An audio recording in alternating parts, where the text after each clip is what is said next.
Assalamualaikum, salam sejahtera Sobat Gender. Saya Ayu, kembali lagi di podcast Edukasi Gender.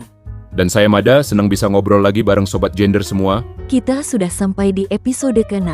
Di episode sebelumnya, kita sudah bahas bagaimana caranya mengintegrasikan GBS ke dalam sistem perencanaan dan penganggaran pemerintah. Nah, sekarang tantangan berikutnya, bagaimana memastikan implementasi atau pelaksanaannya di lapangan benar-benar responsif gender, bukan sekadar rencana di atas kertas. Kenapa ya Kak? Pelaksanaan ini ditekankan banget dalam modul? Karena seperti yang selalu ditekankan di modul PPRG, PUG itu bukan sekadar dokumen atau anggaran, tapi perubahan nyata di masyarakat. Kalau hanya berhenti di RKA atau dokumen perencanaan, kesenjangan gender tetap nggak teratasi. Jadi manfaatnya harus benar-benar dirasakan oleh perempuan, laki-laki, kelompok rentan, ya Kak? Betul. Oleh karena itu, modul PPRG menggarisbawahi bahwa pengawasan, pelaksanaan, dan MONEF yang responsif gender itu bagian penting dari siklus PUG. Nah, gimana nih Kak? Langkah teknis biar pelaksanaan ini jalan sesuai PUG? Ada beberapa langkah kunci yang memang diajarkan dalam pelatihan PPRG. 1. Integrasikan GBS ke dalam rencana kerja NSOP pelaksanaan.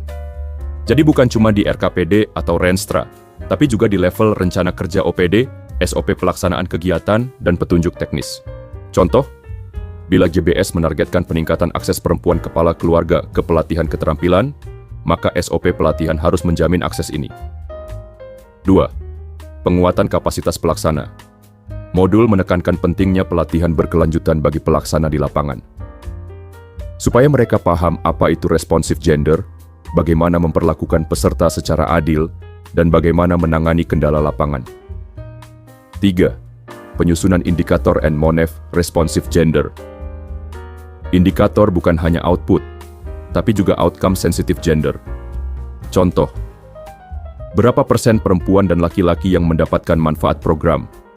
Apakah ada perubahan akses, kontrol, atau partisipasi mereka? 4. Penguatan koordinasi dan pelibatan stakeholder. Libatkan kelompok perempuan, LSM, tokoh masyarakat, organisasi disabilitas dalam pengawasan dan evaluasi. Modul PPRG sangat menekankan partisipasi bermakna. Ada contoh praktis nggak Kak supaya Sobat Gender makin paham? Contohnya, program layanan kesehatan ibu dan anak di daerah terpencil. GBS sudah memasukkan komponen penyediaan transportasi bagi ibu hamil. Di pelaksanaan, Dinas Kesehatan harus benar-benar menyediakan fasilitas transportasi itu. SOP pelayanan puskesmas memuat prosedur pendampingan bagi ibu hamil yang tidak didampingi keluarga. Monitoring mencatat, berapa ibu hamil yang terfasilitasi transportasinya? Apakah mereka merasa aman saat mengakses layanan? Nah, jadi benar-benar sampai ke level pelayanan langsung, bukan hanya di dokumen. Iya, inilah yang dimaksud implementasi program yang responsif gender. Terima kasih banyak Kamada.